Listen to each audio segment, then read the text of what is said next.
जय हिंद दोस्तों, आप सभी का हार्दिक स्वागत है आपके YouTube चैनल कौशल जी के जीएस क्लासेस पर।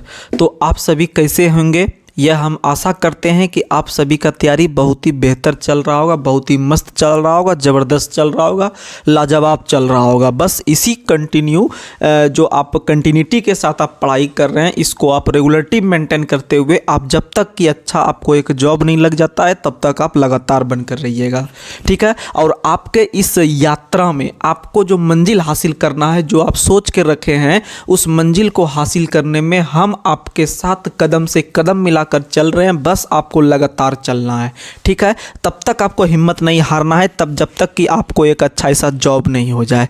तो चलिए आज के हम सेशन का शुरुआत करते हैं। सबसे पहले आज हम करंट अफेयर्स को करेंगे। करंट अफेयर से लगभग 50 ज़बरदस्त प्रश्न करेंगे, उसके बाद फिर साइंस को करेंगे, तब फिर स्टैटिक और वगैरह आपको हिस्ट्री हो गया, पॉलिटी हो गया, तब करेंगे, ठीक है। बस आपसे हम आशा करते हैं कि आप पूरा सेशन को देखने का प्रयास कीजिएगा। तो चलिए सबसे पहले आज का मोटिवेशनल क्वोट। आज का मोटिवेशनल क्वोट है कि सामने हो मंजिल तो रास्ते ना मोड़ना। दोस्त मेरे, सामने हो मंजिल तो रास्ते ना मोड़ना। जो भी मन में हो वो सपना ना तोड़ना। कदम कदम पर मिलेगी मुश्किलें आपको, कदम कदम पर मिलेगी मुश्किलें आपको। बस सितारे चुनने के लिए ज़मीन मत छोड़ना मेरे दोस्त।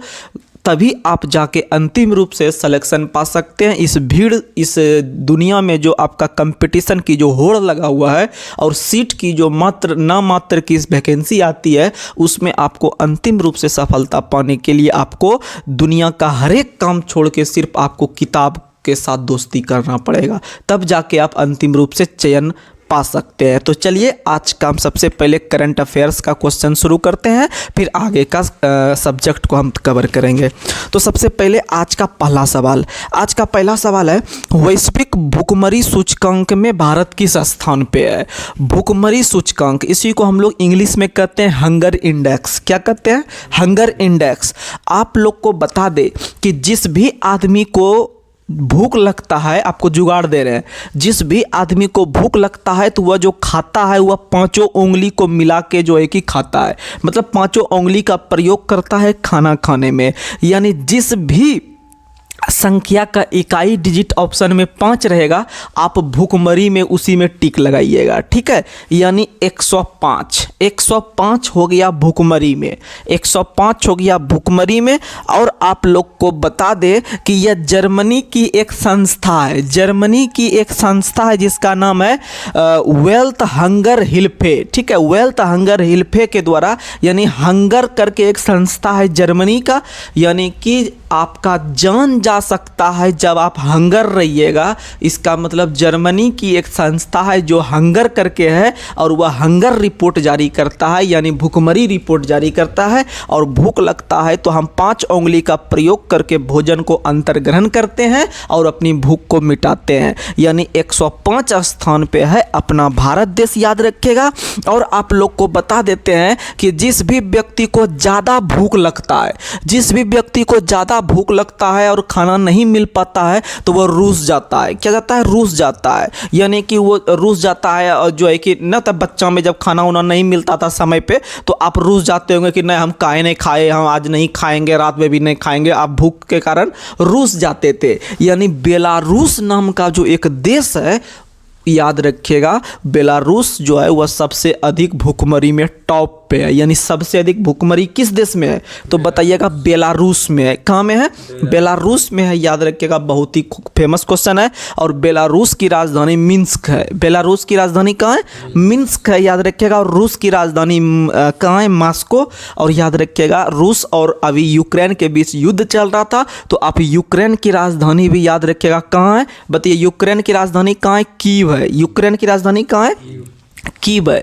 यूक्रेन की राजधानी कीव है, याद रखिएगा, जो कि नीपर नदी के किनारे है। किस नदी के किनारे है? नीपर नदी के किनारे है। बहुत ही फेमस क्वेश्चन है। आगे बढ़ते हैं। और याद रखिएगा आप लोग की चेरनोबिल दुर्घटना जो है वह भी यूक्रेन से संबंधित है। जैसे आपको पता है, भारत के अंदर में 1984 में 3 दिसंबर को आप लोग को पता है भोपाल गैस त्रासदी होती है, जो कि मिथाइल आइसोसाइनाइड नाम का गैस का रिसाव होने के कारण बहुत बड़ा घटना देखने के लिए मिलता है 1984 में। इसीलिए भोपाल गैस त्रासदी दिवस 3 दिसंबर को ही मनाते हैं, आप लोग को पता है। और राजेंद्र प्रसाद की जयंती भी 3 दिसंबर को मनाते हैं। और दिव्यांग दिवस या विकलांग दिवस भी 3 दिसंबर को मनाते हैं। लेकिन 2 दिसंबर को मनाते हैं कंप्यूटर साक्षरता दिवस, और 1 दिसंबर को मनाते हैं, याद रखिएगा, एड्स दिवस। कौन सा दिवस? एड्स दिवस मनाते हैं, आप लोग याद रखिएगा। और 4 दिसंबर को मनाते हैं हम लोग क्या? नौसेना दिवस। 4 दिसंबर को नौसेना दिवस। और 5 दिसंबर को जो मनाते हैं मृदा दिवस। क्या मनाते हैं? मृदा दिवस 5 दिसंबर को। और 5 दिसंबर को ही मनाते हैं नेल्सन मंडेला की पुण्यतिथि। नेल्सन मंडेला की पुण्यतिथि। और आपको पता है नेल्सन मंडेला का संबंध दक्षिण अफ्रीका से था। दक्षिण अफ्रीका के राष्ट्रपिता के नाम से हम लोग नेल्सन मंडेला को ही जानते हैं। और आप लोग को बता दे कि नेल्सन मंडेला दिवस अलग है और नेल्सन मंडेला की पुण्यतिथि अलग है। पुण्यतिथि का मतलब हो गया उस दिन उनका निधन हुआ था 5 दिसंबर को, यानी नेल्सन मंडेला मिट्टी में मिल गए, यानी एक ही डेट में। यानी 5 दिसंबर को मृदा दिवस भी और नेल्सन मंडेला की पुण्यतिथि दिवस भी। लेकिन भैया नेल्सन मंडेला दिवस कब मनाते हैं? तो ये ज़्यादा फेमस है 5 दिसंबर के तुलना में। तो नेल्सन मंडेला दिवस जो मनाते हैं वो 18 जुलाई को मनाते हैं। नेल्सन मंडेला दिवस 18 जुलाई को मनाते हैं। बहुत फेवरेट क्वेश्चन है। और विश्व का सबसे लंबा कैदी भी नेल्सन मंडेला रहा था, याद रखिएगा। और आप लोग को बता दे कि नेल्सन मंडेला अगर आपसे क्वेश्चन पूछे कि पहले ऐसे पूर्णतः विदेशी व्यक्ति बनते हैं भारत रत्न पाने वाले, अगर बोलेगा पूर्णतः विदेशी व्यक्ति कौन बने हैं तो आप बताइएगा इसका आंसर क्या होगा। तो नेल्सन मंडेला, जिन्हें 1990 ईस्वी में डॉक्टर भीमराव अंबेडकर के साथ दिया गया था भारत रत्न। यानी क्वेश्चन सीधा पूछेगा, एनटीपीसी पेपर में बैठिएगा तो आपको गारंटी के साथ इस लेवल का प्रश्न आपको हम देखने के लिए मिल जाएगा कि इस तरह का प्रश्न आता है कि किस व्यक्ति को किस वर्ष भारत रत्न दिया गया था। ठीक है, ये सब स्टैटिक क्वेश्चन है और स्टैटिक सबसे हार्ड सब्जेक्ट है, क्योंकि हर बच्चा के जो है कि यह कमांड नहीं हो पाता। स्टैटिक का मतलब होता है कहीं से भी क्वेश्चन पूछ देना, मतलब जो कि फिक्स है। तो नेल्सन मंडेला को 1990 में भारत रत्न किस व्यक्ति के साथ? तो डॉक्टर भीमराव अंबेडकर के साथ। और डॉक्टर भीमराव अंबेडकर को भी भारत रत्न 1990 में दिया गया था। और आप लोग को बता दे एक क्वेश्चन कि अगर पूछे भारत रत्न पाने वाले पहले विदेशी अगर पूछ दे तो खान अब्दुल गफ्फार खान बताइएगा, क्योंकि खान अब्दुल गफ्फार खान वो पाकिस्तान के थे। इसका मतलब कहीं ना कहीं वो भारत से रिलेटिव थे, यानी पूर्णतः वो विदेशी नहीं हो सकता है। अगर क्वेश्चन में पूर्णतः विदेशी बोल दे भारत रत्न पाने वाले तो नेल्सन मंडेला मारिएगा, और पूर्णतः हटा देगा सीधा बोलेगा विदेशी कौन था तो खान अब्दुल गफ्फार खान। और खान अब्दुल गफ्फार खान को हम लोग पता है कि खान अब्दुल गफ्फार खान को 1-2 उपनाम से भी जानते हैं, जैसे कि आप लोग को पता है खानी बाबा के नाम से भी जानते हैं, बादशाह खान के नाम से भी जानते हैं, वहीं आपका बाचा खान के नाम से भी जानते हैं। वहीं आपको बता दें कि इनको सरहदी गांधी के नाम से भी जानते हैं, इनको फ्रंटियर गांधी के नाम से भी जानते हैं। ठीक है, आप लोग याद रखिएगा, यानी कि सीमांत गांधी के नाम से भी इनको जानते हैं।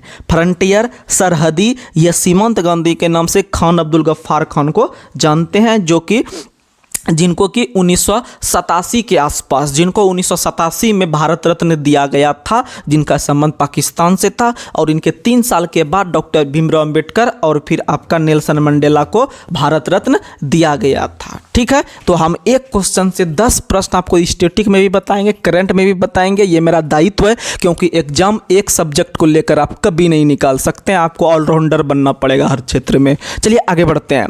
तो आप भूखमरी, जब भूख लगेगा तो 5 उंगली खाइएगा, यानी 105 में भूखमरी में है। और पहला स्थान, अगर ज़्यादा भूख लग जाएगा तो आप रूस जाइएगा, यानी पहले स्थान पे भूखमरी में रूस है। कौन है? सॉरी, बेलारूस है। कौन है? बेलारूस है, और बेलारूस की राजधानी मिन्स्क। आगे अगला क्वेश्चन आप लोग को बताना है, बहुत इंपॉर्टेंट क्वेश्चन, याद रखिएगा। वैश्विक नवाचार सूचकांक में भारत किस स्थान पे है? तो 9 से नवाचार, और उस संख्या का इकाई डिजिट भी 9 होगा, यानी 39। कितना हो जाएगा? 39। यानी नवाचार सूचकांक में भारत कितना स्थान पे है? तो 39 स्थान पे है। और कभी कभी नवाचार शब्द ना लिख के एग्जाम में इनोवेशन लिख देता है। इनोवेशन का मतलब नवाचार ही होता है। तो याद रखिएगा भारत 39वें स्थान पे है। किस स्थान पे है? 39वें स्थान पे। अगला क्वेश्चन आप लोग को बताना है। अगला क्वेश्चन बताइएगा कि भारत जो है वह आपका एयर पावर इंडेक्स में किस स्थान पे है। भारत एयर पावर इंडेक्स में किस स्थान पे है, तो आप लोग को बता दें चौथा स्थान पे है। और एयर पावर सूचकांक का मतलब होता है भारत की जो सेना है वो कितने स्थान पर आता है आपका लड़ाई करने में, यानी कि सभी तरीका से मिला के भारत की जो सेना है वो कितना क्रम पे आता है सक्षम में, यानी पावर में। तो याद रखिएगा, जिस तरह से अमेरिका की सेना सबसे टॉप पे है किसी भी देश को पानी पिलाने में, उसी रैंक में भारत चौथे स्थान पे है। भारत चौथे स्थान पे है। तो हम बात करते हैं, पहला स्थान तो अमेरिका आपको बता ही दिए, दूसरा स्थान रसिया है, दूसरा स्थान रसिया की सेना सबसे ताकतवर है, और तीसरा है चाइना, तीसरा है चाइना, और अपना चौथा है भारत का, चौथा है भारत का। याद रखिएगा आपका पावर इंडेक्स में भारत चौथा स्थान पे है। बहुत इंपॉर्टेंट क्वेश्चन, पहला स्थान पे अमेरिका है। और थल सेना दिवस कब मनाते हैं, तो हाल ही में 92वां थल सेना दिवस मनाया गया है। हाल ही में 92 सेना दिवस मनाया गया है, जो कि 15 जनवरी को मनाते हैं। 15 जनवरी को थल सेना और वायु सेना 8 अक्टूबर को और नौसेना 4 दिसंबर को मनाते हैं। बहुत इंपॉर्टेंट है। और आप लोग को बता दें कि थल सेना का स्थापना 1932 में हुआ था। वहां से आप जोड़ लीजिएगा तो लगभग आपका 92 के आसपास चल जाएगा। ठीक है, आगे बढ़ते हैं। अगला क्वेश्चन आप लोग को बताना है, ग्लोबल जेंडर गैप इंडेक्स में भारत किस स्थान पे है। Global gender gap, gender gap का मतलब होता है महिला और पुरुष के बीच जो असमानता को देखने के लिए ग्लोबल जेंडर गैप जो जारी किया गया है, उसमें भारत 129 स्थान पे है। कितने स्थान पे है, 129 स्थान पे है। और यह रैंक जो है, इस बार जो भी बच्चा आप बैठे होंगे एलपी के पेपर में या आरपीएफ के पेपर में, लगभग हर एक शिफ्ट में एक सवाल रैंकिंग से पूछा है कि भारत भुखमरी में कितना स्थान पे है, भारत प्रेस स्वतंत्रता सूचकांक में किस स्थान पे है, और भारत जो है कि पर्यावरण प्रदर्शन सूचकांक में किस स्थान पे है। तो ऐसे प्रश्नों का लेवल आ रहा है, और तो आपको भी यह आप काम करना चाहिए कि किस लेवल से प्रश्न आ रहा है और कैसे तैयारी करना है। तो मेरा क्वेश्चन है ग्लोबल जेंडर गैप में 129 स्थान पे, ग्लोबल जेंडर गैप में 129, और इससे पहले नवाचार 39, और इससे पहले आपको बताए भुखमरी 105, भुखमरी 105। और यह भुखमरी जो जारी करती है किस देश की संस्था है, तो जर्मनी की संस्था है, क्योंकि भूख लगने पे जान जा सकती है, यानी जर्मनी। और जर्मनी की राजधानी कहाँ है, तो जर्मनी की जो राजधानी है वह याद रखिएगा बर्लिन है। कहाँ है, बर्लिन। और बर्लिन स्प्री नदी के किनारे, किस नदी के किनारे, स्प्री नदी के किनारे, जर्मनी स्प्री नदी के किनारे है। याद रखिएगा, बहुत ही फेमस क्वेश्चन है। ठीक है। और जर्मनी की संसद का नाम है बुंडस्टेग, जर्मनी की संसद का नाम क्या है, बुंडस्टेग। याद रखिएगा। चलिए आगे बढ़ते हैं। अगला क्वेश्चन, वैश्विक शांति सूचकांक में भारत किस स्थान पे है। तो आपको पता है कि गरम दल और नरम दल में जो पहली बार जो विभाजन हुआ था वो 1907 के सूरत अधिवेशन में। या फिर आपको एक और जुगाड़ सीधा हम दे देते हैं, इतना ओल झोल में नहीं पढ़ाते हुए आपको डायरेक्ट याद करवाते हैं कि जब शांति का बात करेंगे तो 100 से शांति 100 से 16, 100 से शांति 100 से 16, यानी 116 रैंक पे भारत शांति सूचकांक में है। शांति सूचकांक में भारत कितने स्थान पे है, 116 स्थान पे। वहीं बोलेगा खुशहाली में भारत किस स्थान पे है, जो सबसे इंपॉर्टेंट है शांति और खुशहाली, 100% गारंटी के साथ कोनो ना कोनो एग्जाम में आगे आएगा। तो 100 से शांति 100 से 16, और जिस घर में या जिस व्यक्ति के पास शांति आ जाता है तो उसके पास अपने आप खुशहाली आ जाता है। ज़्यादा नहीं, आपको मात्र 10 रुपया खर्च करना है, आपको खुशहाली मिल जाएगा। यानी 100 से शांति 100 से 16, 116 में जब 10 जोड़िएगा तो 126 मिलेगा। तो 126 स्थान पे खुशहाली है, 126 स्थान पे क्या है, तो खुशहाली है। आप याद रख लीजिएगा। तो जितना हम बताए शायद आपको याद रह गया होगा, हम यह गारंटी के साथ बोल देते हैं। और आपको हम क्या जुगाड़ दे रहे थे 1907 करके, तो आपको पता है 1907 में कांग्रेस का सूरत अधिवेशन हुआ था, जिसमें आपका विभाजन देखने के लिए मिला था गरम दल और नरम दल के बीच। वहीं दोनों में जो सुलह हुआ था, सुलह का मतलब होता है मिलन हो जाना, ठीक है, यानी दोनों दोस्त बन जाना। तो सुलह जो हुआ था, दोनों अलग हुआ 1907 में सूरत अधिवेशन में, और दोनों जो मिल गया वो 1916 में, याद रखिएगा, लखनऊ अधिवेशन में दोनों सुलह हो गया। यानी 1916 में उधर कांग्रेस भी सुलह कर रहा है और इधर आपका शांति भी 116 में हो रहा है, और 10 जोड़ेंगे तो हमको खुशहाली भी मिल जाएगा, याद रखिएगा। ठीक है, तो ये सब क्वेश्चन आता है आजकल के एग्जाम में, तो आप लोग याद रखिएगा। चलिए हम लोग आगे बढ़ते हैं, फटाफट क्वेश्चन करने का प्रयास करते हैं। तो अगला सवाल आप लोग बताइएगा, वित्त वर्ष 2024 में भारत का विकास दर कितना % रखा गया है? तो वित्त वर्ष 2024 से 25 जो विकास दर है, यानी भारत किस % के हिसाब से विकास करेगा, तो याद रखिएगा 8.2%। और अभी जो टेक्नीशियन का फिलहाल में पेपर चल रहा है, उससे बजट से एक प्रश्न हर एक शिफ्ट में देखने के लिए मिल रहा है इसी लेवल का, कि भारत ने शिक्षा पर कितना % खर्च करेगा, भारत रक्षा पर कितना % खर्च करेगा, भारत सड़क परिवहन पर कितना % खर्च करेगा, भारत का विकास दर कितना % रहने वाला है। तो याद रखिएगा 8.2% खर्च करने वाला है, याद रखिएगा। बहुत ही फेमस क्वेश्चन है, बहुत ही फेमस क्वेश्चन है, आप याद रखिएगा। अगला क्वेश्चन बताना है, बजट 2024-25 जो पेश किया गया वित्त वर्ष निर्मला सीतारमण के द्वारा, जो हमारी महिला वित्त मंत्री बनी है, याद रखिएगा। अगर क्वेश्चन पूछे कि बजट 2024-25 में भारत के कुल कितने प्राथमिकताओं को रखा गया है, यानी जब बजट पेश होता है तो वह अलग अलग क्षेत्र को डेवलप करने का फोकस करता है कि ये जो बजट हम दे रहे हैं इस बार, इस पे किस किस क्षेत्र को हमको मजबूत करना है। तो याद रखिएगा कुल 9 क्षेत्र को मजबूत करेगा। कितने क्षेत्र को प्राथमिकता दिया गया है? 9 क्षेत्र को प्राथमिकता दिया गया है, याद रखने का प्रयास कीजिएगा। बहुत ही फेमस क्वेश्चन है। चलिए आगे बढ़ते हैं। अगला क्वेश्चन आप लोग को बताना है कि हाल ही में 2024-25 जो बजट पेश किया गया है, उसमें कितना लाख रुपया तक पर कोई टैक्स का प्रावधान नहीं किया गया है। तो याद रखिएगा 3 लाख रुपया तक, 0 से लेके 3 लाख रुपया तक अगर कोई आदमी कमा रहा है आपका 1 साल के अंदर में, तो उसको 1% भी टैक्स नहीं लगेगा। यानी टैक्स फ्री जो आप धंधा व्यापार कर सकते हैं वो 3 लाख तक। लेकिन वहीं अगर 3 लाख से आपका इनकम अगर क्रॉस हो गया, मतलब कि आपका सालाना, तो आपको तुरंत 5% का टैक्स भरना पड़ेगा। यानी याद रखिएगा 0 से 3 लाख तक 0%, और 3 से लेके 7 लाख रुपया के अगर बीच कमा रहे हैं तो आपको 5%, और उधर 7 से लेके 10 लाख रुपया तक कमा रहे हैं तो सीधे 5 का डबल देना होगा 10%, और उधर फिर आपका 10 से लेके 12 तक कमा रहे हैं तो 15%, और 12 से लेके 15 लाख रुपया तक कमा रहे हैं तो 20%, और 15 लाख से प्लस कमा रहे हैं तो आपको 30% देना पड़ जाएगा। समझ सकते हैं कितना बड़ा झोल है ये जीएसटी। ठीक है, तो 15 लाख रुपया से अधिक कमाते हैं तो आपको 30% देना होगा। आप याद रखने का प्रयास कीजिएगा। चलिए आगे बढ़ते हैं। अगला क्वेश्चन आप लोग को बताना है कि बजट 2024 से 25 में 5 वर्ष की अवधि में यह टारगेट रखा गया है कि कितने लाख युवाओं को कुशल बनाया जाएगा, यानी कि विभिन्न प्रकार के रोजगार प्रदान करके या फिर विभिन्न प्रकार का शिक्षा प्रदान करके उसको उपयोगी बनाएगा कमाने के लिए। जैसे मुख्यमंत्री सीखो कमाओ योजना मध्य प्रदेश ने चालू किया है, मुख्यमंत्री सीखो कमाओ योजना मध्य प्रदेश ने चालू किया है। उसी तरह से भारत सरकार ने टारगेट रखा है इस बार के बजट में कि अगले 5 साल में हम जो है कि 20 लाख युवाओं को कुशल बनाएंगे। कितना लाख युवा?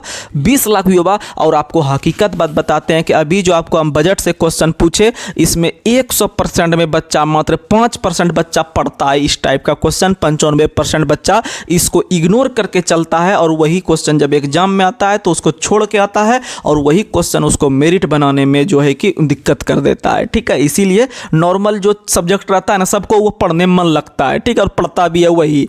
तो लेकिन आपको अगर फाइनल सिलेक्शन पाना है तो आपको इस तरह के सब्जेक्ट से भी लड़ना पड़ेगा, जूझना पड़ेगा, तब जाके आपका अंतिम रूप से सिलेक्शन होगा।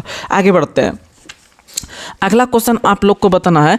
अगला क्वेश्चन आप लोग बताइएगा कि ग्रामीण और शहरी क्षेत्रों में कितना करोड़ अतिरिक्त घर बनाए जाने का घोषणा किया गया है 2024-25 में?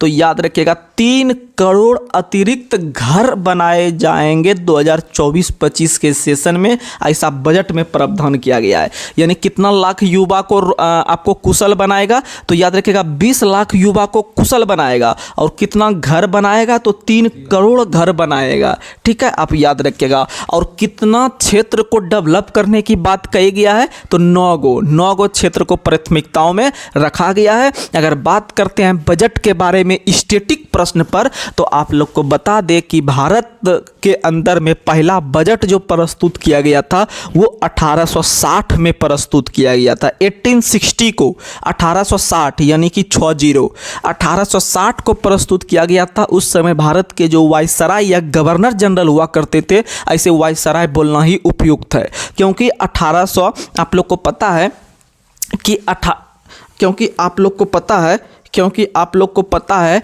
कि लॉर्ड कैनिंग के कार्यकाल जो था, लॉर्ड कैनिंग का जो कार्यकाल था 1856 से लेकर 1862 तक था। उसी कार्यकाल में 1858 में एक अधिनियम पारित होता है और उसी अधिनियम 1858 के अधिनियम के तहत भारत के गवर्नर जनरल को भारत का वायसराय बना दिया गया। और ये जो आगे चल के आपका चेंज हो जाएगा 1860 में जब काम होगा, तो वो कैनिंग वायसराय के पद पर रहेंगे कि भारत का गवर्नर जनरल, तो आप बताइएगा वायसराय के पद पर रहेंगे, क्योंकि 58 के बाद उसका नाम वायसराय हो चुका था। 1947 तक चला ऐसा पद, ठीक है। और 1947 में आके पुनः जो है कि गवर्नर जनरल बना दिया गया था, ठीक है। तो आप बताइएगा कि 1860 में किस गवर्नर के समय पहली बार भारत में बजट पेश किया गया था, तो आप बताइएगा लॉर्ड कैनिंग, क्योंकि इसका कार्यकाल 1856 से लेकर 62 तक था, ठीक है। तो इसी के बीच में 1857 भी आता है, जो कि सिपाही विद्रोह हुआ था, आप लोग को पता है, ठीक है। सिपाही विद्रोह 1857 में हुआ था। कहाँ से शुरू हुआ था, तो उत्तर प्रदेश के मेरठ से, जो कि 10 मई 1857 को शुरुआत होने वाला डेट था। 10 मई 1857 को शुरुआत होने वाला डेट था, आप लोग को पता है, ठीक है। तो वो सब इतिहास का प्रश्न है, तो उसको भी हम लोग करेंगे, लेकिन फिलहाल हम लोग इधर बात कर लेते हैं।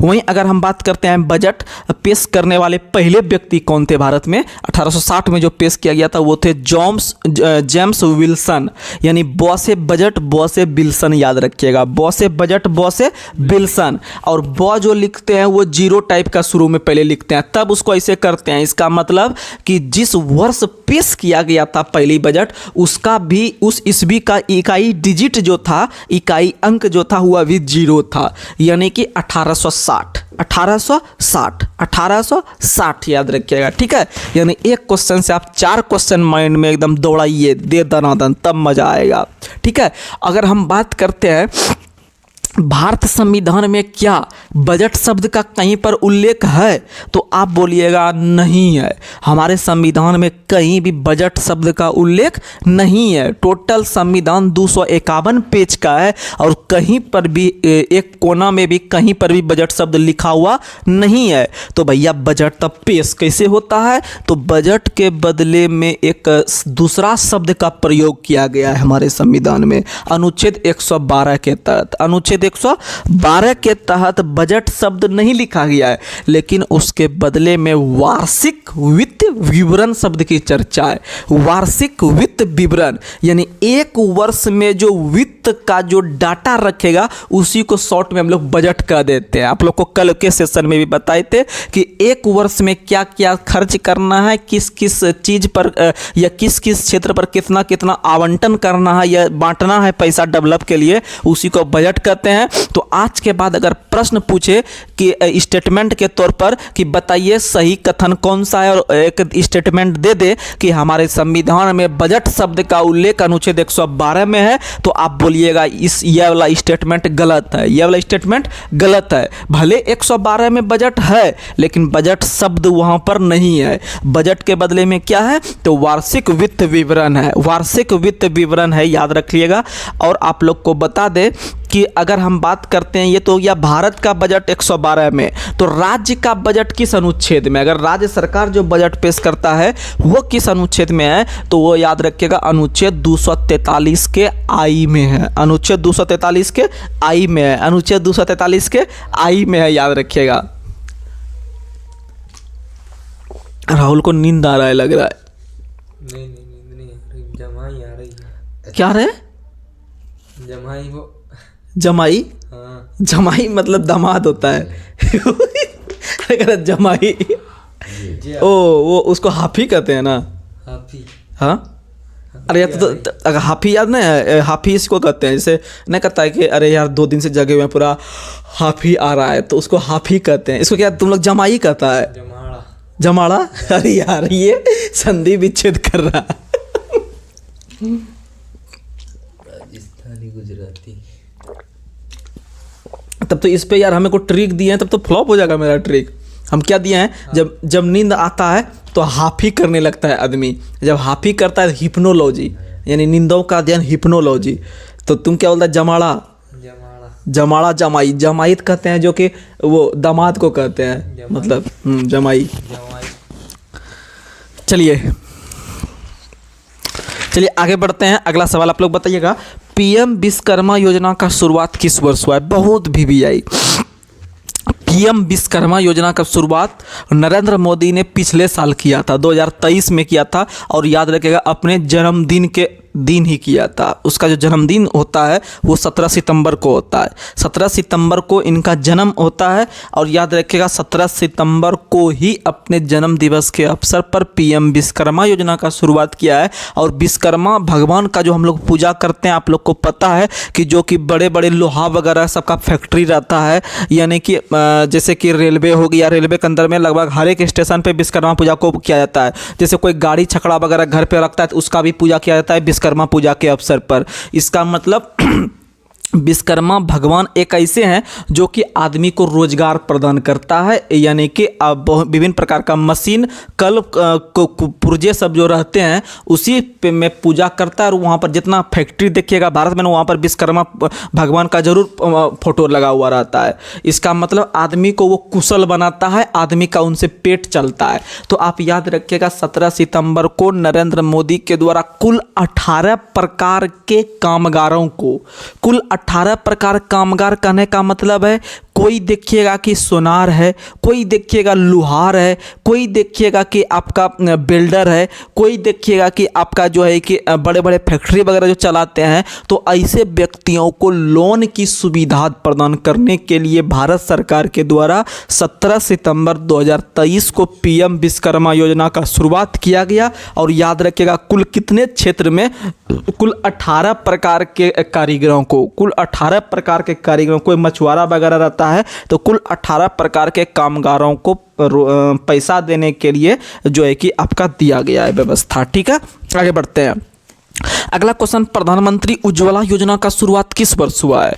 तो प्रधानमंत्री के द्वारा याद रखिएगा 2014 के बाद जो नरेंद्र मोदी प्रधानमंत्री बने हैं, विभिन्न प्रकार का योजना चालू किया है। डायरेक्ट एग्जाम में क्वेश्चन डेट सहित पूछता है, अभी तक पूछ रहा है। ठीक है, तो याद रखिएगा प्रधानमंत्री उज्ज्वला योजना, आप लोग को पता है कि घर में जो रसोई जो हम लोग यूज करते हैं LPG सिलेंडर, वो देखते होंगे कि उस पर उज्ज्वला करके लिखा हुआ आता है। ठीक है, तो प्रधानमंत्री उज्ज्वला योजना का संबंध किससे है? तो रसोई से है। ठीक है, यानी LPG गैस सिलेंडर के वितरण हेतु है। तो आप याद रखिएगा कि लॉकडाउन जब लगा था तो उस समय विभिन्न प्रकार का एकदम पूरा बंटवारा हुआ था LPG गैस का। ठीक है, तो आप याद रखिएगा LPG गैस के आवंटन के लिए प्रधानमंत्री उज्ज्वला योजना का शुरुआत 1 मई 2016 से हुआ है। 1 मई 2016 से हुआ है, आप याद रखिएगा। जैसे आपको जुगाड़ दे देते हैं, अगर याद नहीं रहेगा इसका डेट, इस भी तो आप 16 याद रख लीजिएगा, लेकिन डेट याद नहीं रहता है बच्चा को, तो आपके लिए डेट का जुगाड़ देते हैं।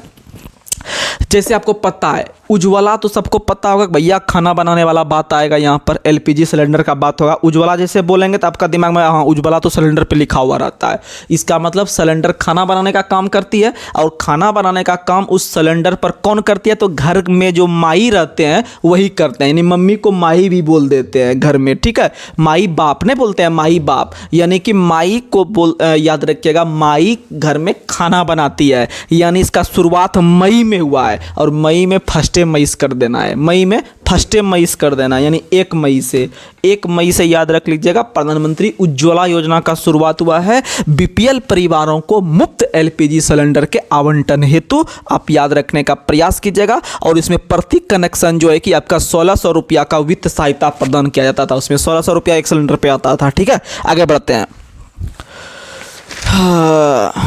अगला क्वेश्चन, चाइना मोबाइलों को पीछे छोड़कर कौन सा भारतीय कंपनी दुनिया की शीर्ष टेलीकॉम कंपनी बनी?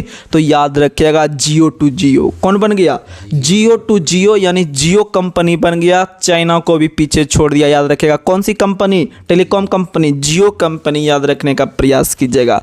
आगे बढ़ते हैं। अगला क्वेश्चन आप लोग को बताना है, किस भारतीय बैंक ने वैश्विक उपस्थिति बढ़ाने के लिए, वैश्विक का मतलब होता है विश्व, यानी पूरे ग्लोबलाइजेशन, यानी किस भारतीय बैंक ने वैश्विक उपस्थिति बढ़ाने के लिए सिंगापुर में अपनी पहली शाखा खोली है? तो सिंगापुर 4 अक्षर का, HDFC भी 4 अक्षर का। तो सिंगापुर में जो अपनी पहली वैश्विक उपस्थिति बढ़ाने के लिए शाखा खोला है वो याद रखिएगा HDFC बैंक ने खोला है। कौन खोला है? SBI और HDFC।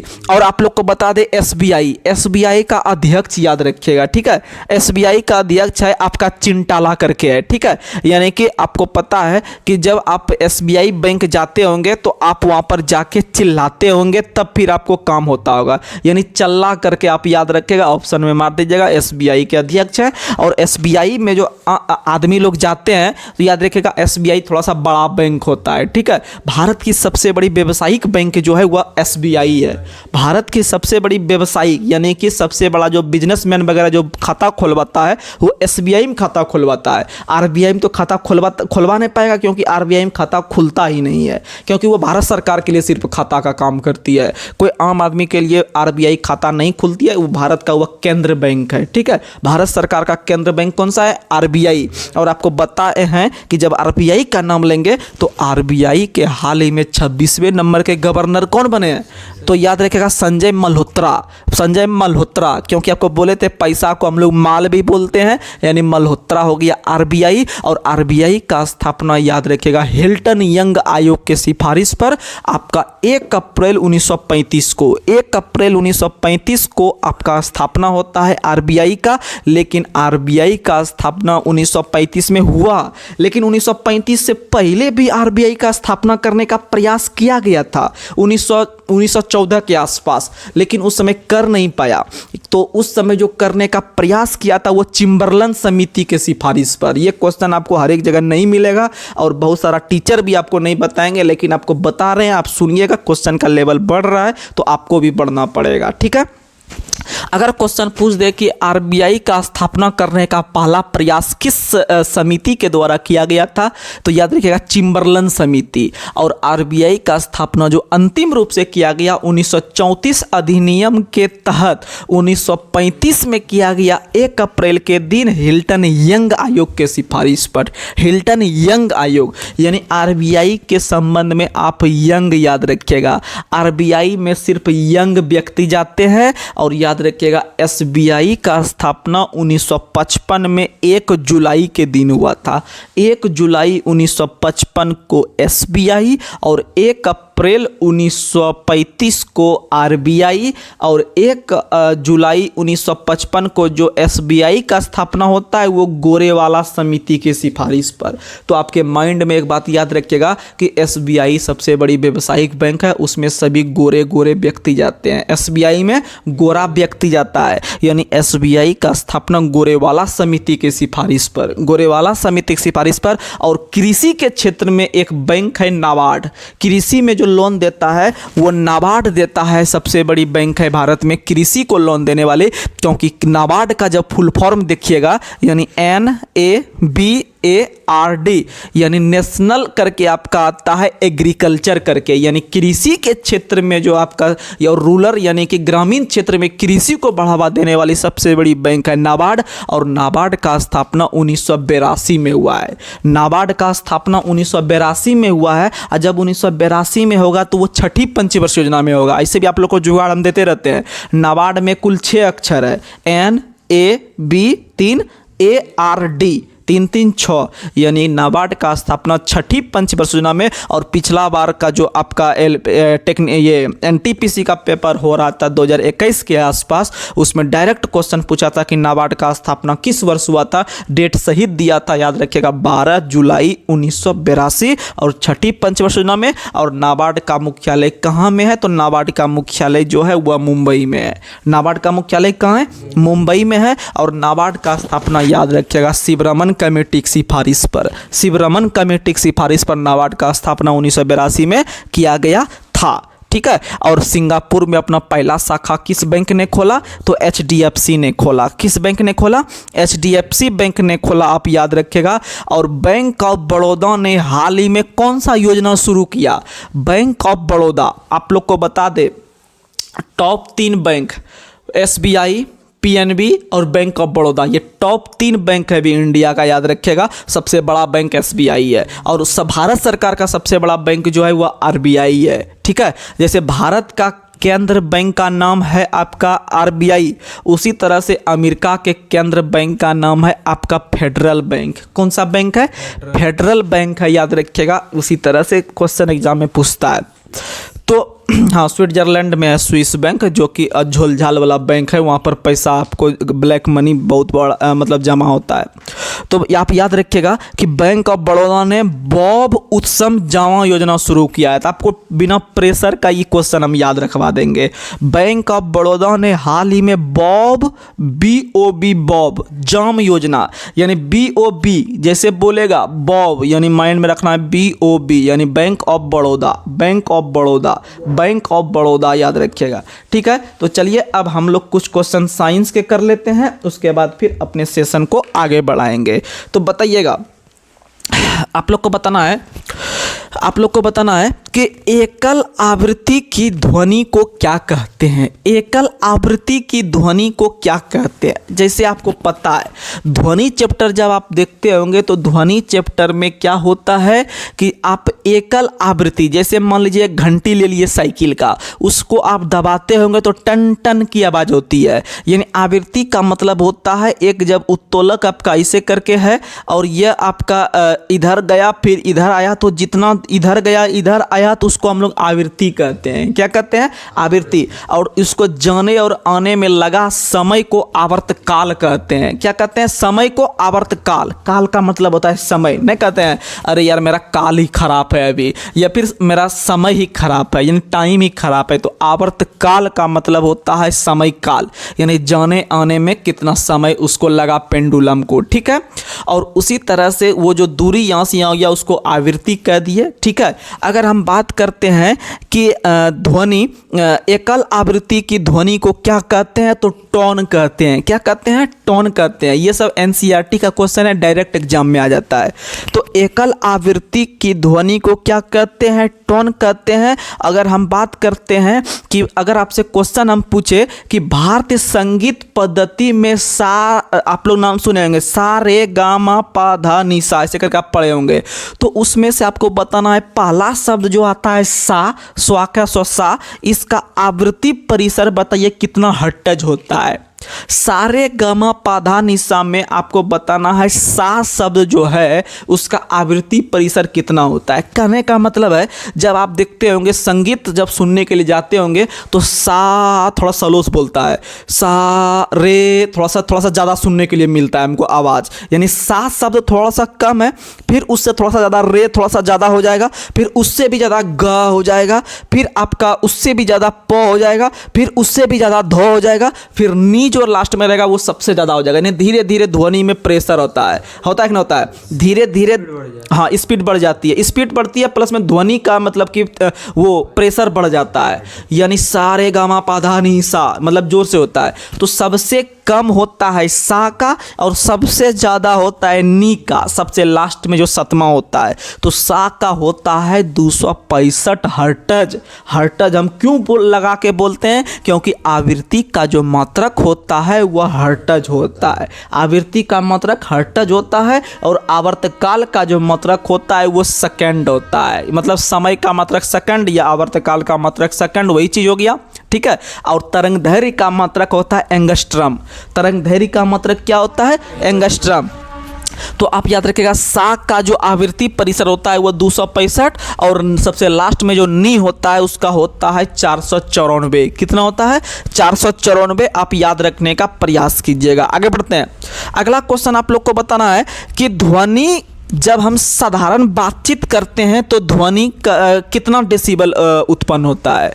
साधारण बातचीत करने में कितना डेसिबल ध्वनि का उपयोग होता है? तो याद रखिएगा 30 से 40 डेसिबल। 30 से 40 डेसिबल यानी ध्वनि का जो मात्रक होता है वो डेसिबल होता है। ध्वनि को जो मापते हैं वो किस में मापते हैं? तो डेसिबल में मापते हैं, याद रखिएगा। और साधारण बातचीत करने में हमको 30 से 40 डेसिबल ध्वनि की आवश्यकता होती है। और आप लोग को बता दें कि लगभग मनुष्य का कान जो है वह 95 डेसिबल से ज़्यादा ध्वनि सुनने की क्षमता नहीं होती है।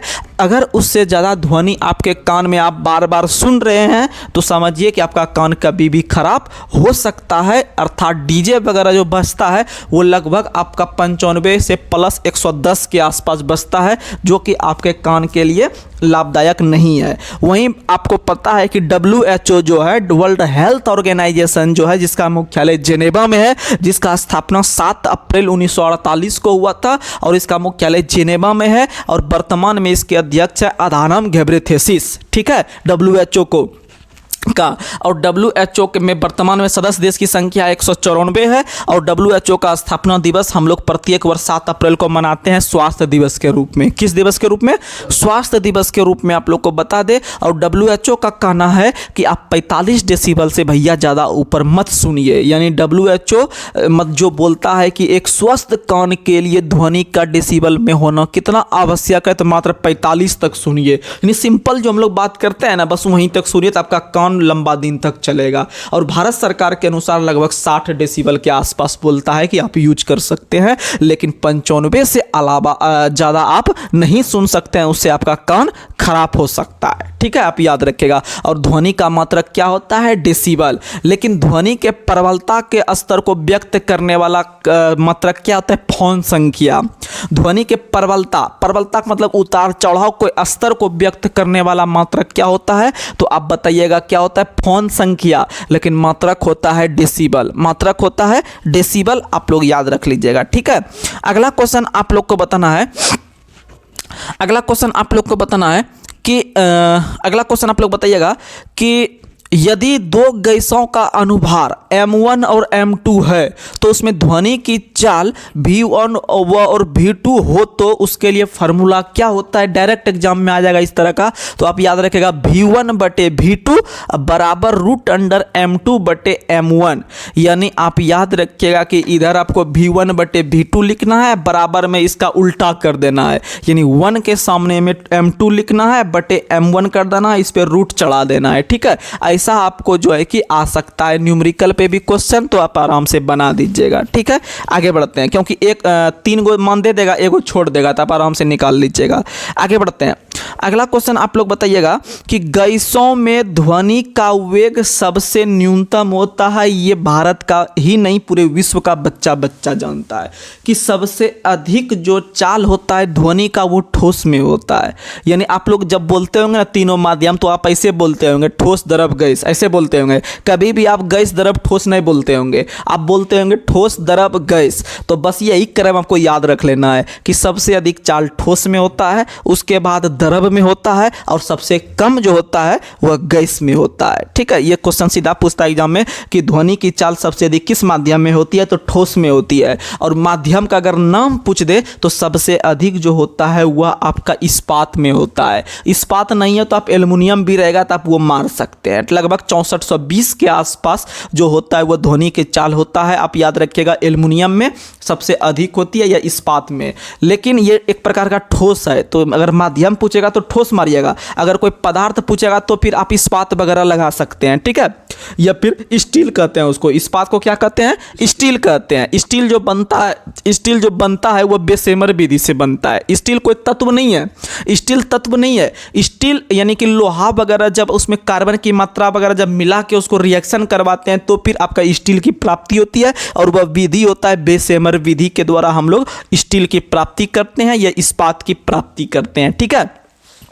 अगर हम बात करते हैं कि ध्वनि की चाल सबसे अधिक बोलेगा तो ठोस में, उसके बाद बोलेगा तो द्रव में, सबसे कम बोलेगा तो गैस में, आप याद रखने का प्रयास कीजिएगा। और ध्वनि की चाल जो होती है, ध्वनि की जो चाल होती है हवा में, वो आपका 332 मीटर पर सेकंड होती है। एकदम माइंड में इसको एकदम याद रख लीजिएगा, 332 मीटर पर सेकंड होती है हवा में ध्वनि की चाल, आप याद रखिएगा। और अगर पूछे मील प्रति घंटा में कितना होता है तो 760 मील प्रति घंटा होता है। ठीक है, आप याद रखिएगा। चलिए आगे बढ़ते हैं।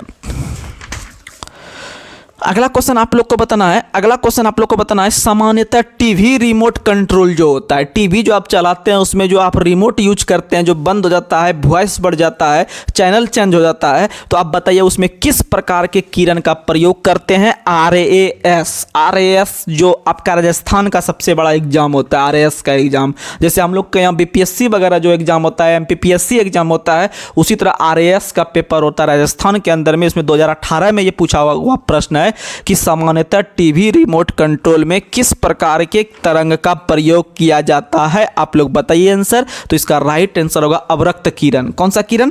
अवरक्त किरण होता है। और अवरक्त किरण जब हम बोलेंगे तो आप लोग भैया तैयार हो जाइए बोलने के लिए कि अवरक्त किरण का खोज किसने किया है। तो अवरक्त किरण का खोज जो किया है वो हर्शेल ने किया है। किसने किया है? हर्शेल ने। अब आपको हम जुगाड़ देते हैं, ये दोनों क्वेश्चन माइंड में फिट करवाते हैं कि किस किरण का प्रयोग हम टीवी में करते हैं। यानी अभी तो हम बोल दिया आपको अवरक्त, आपके माइंड में सुन लिया, लेकिन लंबे दिनों तक याद रखने के लिए अब आपको हम यहाँ पर मंत्र दे रहे हैं, उसको आप सुनने का प्रयास कीजिएगा। और इसका खोजकर्ता भी कौन है वो भी आपको याद हो जाएगा आज के बाद, अगर जिनको याद नहीं रहता होगा तो सुनिएगा। जब आप टीवी का नाम लेंगे तो टीवी में आप याद रखिएगा अवरक्त किरण। और अवरक्त किरण का खोज किसने किया है तो आप सुनिएगा कि टीवी जब हम देखते हैं तो उसमें हम लोग पहले रंगीन टीवी का प्रयोग करते थे। कौन टीवी का प्रयोग करते थे? पहले रंगीन टीवी का प्रयोग करते थे। यानी अब रक्त यानी रंगीन, रक्त यानी रंगीन, यानी टीवी हम रंगीन देख रहे हैं, रंगीन यानी रक्त यानी अवरक्त। और याद रखिएगा कि जब आप टीवी देख रहे हैं तो टीवी देखने के बाद आप कोई अच्छा ऐसा फिल्म या गाना देखते होंगे या कॉमेडी, तो आप हंसने लगते हैं। टीवी देख के आदमी हंसता है कि नहीं हंसता है? टीवी देख के तो कोई आदमी रोता तो नहीं है, हंसता है। इसका मतलब हर्शेल किसने खोज किया है? हर्शेल ने खोज किया है। किसने खोज किया है? हर्शेल ने। अवरक्त किरण का खोज किसने किया है? हर्शेल ने। अवरक्त किरण का खोज किसने किया है? हर्शेल ने। और टीवी रिमोट में किस किरण का प्रयोग करते हैं? तो अवरक्त किरण का। किस किरण का? अवरक्त किरण का प्रयोग करते हैं। वहीं अगर बात करते हैं एक्स किरण का खोज किसने किया है तो एक्स किरण का खोज रोएंटजन ने किया है। एक्स किरण का खोज किसने किया है? रोएंटजन ने किया है। वहीं अगर हम बात करते हैं आपका एक्स किरण हो गया, उसके बाद अगर हम बात करते हैं आपका पराबैंगनी किरण का, तो पराबैंगनी किरण का खोज किया है रिटर ने। पराबैंगनी किरण का खोज किसने किया है? रिटर ने। और पराबैंगनी किरण जो आता है सूर्य से आता है, और सूर्य से आते हुए पराबैंगनी किरण थोड़ा बहुत मात्रा में जो अगर पृथ्वी पर पहुंचने लगेगा पराबैंगनी किरण, तो समझिएगा कि हमारे शरीर में वो नुकसान पहुंचाएगा, विभिन्न प्रकार का त्वचा कैंसर उत्पन्न कर देगा। इसीलिए भगवान ने, या फिर समझिएगा कि प्राकृतिक की देन है कि जो आपका समताप मंडल है, यानी पूरे जो आपका वायुमंडल है उसको 5 परतों में बांटा गया है। ये 5 मंडल में बांटा गया है। तो सबसे नीचे है जहां पर हम लोग रह रहे हैं वो क्षोभ मंडल है।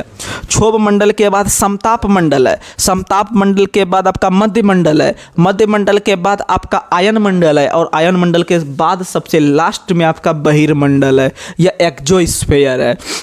यानी सबसे बहिर्मंडल है आपका सबसे बाद में, और सबसे नीचे है क्षोभ मंडल, और क्षोभ मंडल के बाद है समताप मंडल। समताप मंडल में ही ओजोन परत पाया जाता है, जो कि सूर्य से निकलने वाली खतरनाक अल्ट्रावायलेट किरण या आपका पराबैंगनी किरण को रोकने का काम करती है, जिससे कि हम लोग का सुरक्षा हो सके। आप लोग याद रखिएगा। और आपका जो पराबैंगनी किरण का जो खोज किया है वह रिटर ने किया है। किसने किया है? रिटर ने खोज किया है। और आप लोग को बता दे कि वो जो ओजोन परत है, ओजोन परत की मोटाई हम लोग डॉप्सन संख्या में व्यक्त करते हैं। किस संख्या में व्यक्त करते हैं? तो डॉप्सन संख्या में व्यक्त करते हैं। आप लोग याद रखने का प्रयास कीजिएगा, ठीक है। तो चलिए अब लास्ट सवाल करते हैं। कल हम लोग जो है कि दूसरा सब्जेक्ट करेंगे, क्योंकि समय थोड़ा सा कम रहता है, तो अभी थोड़ा सा जो है कि हम कम समय दे रहे हैं। लेकिन आप लोग लगातार बनकर रहिएगा। जितना प्रश्न कर रहे हैं आप लोग के लिए बहुत ही महत्वपूर्ण रहेगा। 32 मिनट का हो गया होगा सेशन, क्या ज़्यादा हो गया है ना? 40 तो ठीक है, 40 मिनट का हो गया। 40 एग्जैक्ट। अरे यार ये तो पूरा कैलकुलेशन कर रहा है। फोटो देखा, समय देखा था मैंने। ओह ठीक। चलिए तो आज का लास्ट सवाल आप पूछते हैं। आप लोग बताइएगा कि समुद्री जल में ध्वनि की चाल कितना मीटर पर सेकंड होती है। तो समुद्री जल में ध्वनि की चाल याद रखना है 1533 मीटर पर सेकंड होती है आपका समुद्री जल में, और कहीं कहीं 1531 भी रहेगा, तो इतना क्लोज ऑप्शन नहीं देगा, तो आपको थोड़ा दूर दूर देगा, ठीक है। तो 1533 मीटर हो गया समुद्री जल में। अगर खाली जल पूछे तो खाली जल में हो जाता है 1483, खाली जल में होता है 1483, उसी को आसुत जल भी कहते हैं, ठीक है। अगर खाली रहे जल तो 1483, समुद्री जल रहे तो मारना है 1533, और एल्युमिनियम में सबसे अधिक होता है लगभग 6420 होता है, याद रखिएगा। और स्टील में भी लगभग वही समान होता है, ठीक है, आप टेंशन नहीं लीजिएगा। और वायु में 300 कितना होता है 332, वायु में 332 मीटर पर सेकंड होती है, ठीक है, 0 डिग्री सेल्सियस पर। तो चलिए आज का सेशन आप लोग को कैसा लगा, आप लोग जरूर कमेंट बॉक्स में कमेंट कीजिएगा, और अपने कमियों को बताने का प्रयास कीजिएगा, उस पर जरूर हम कार्य करने का कोशिश करेंगे। तो चलिए आज से लेते हैं हम विदा, पुनः मिलते हैं आपसे कल, तब तक के लिए जय हिंद जय भारत।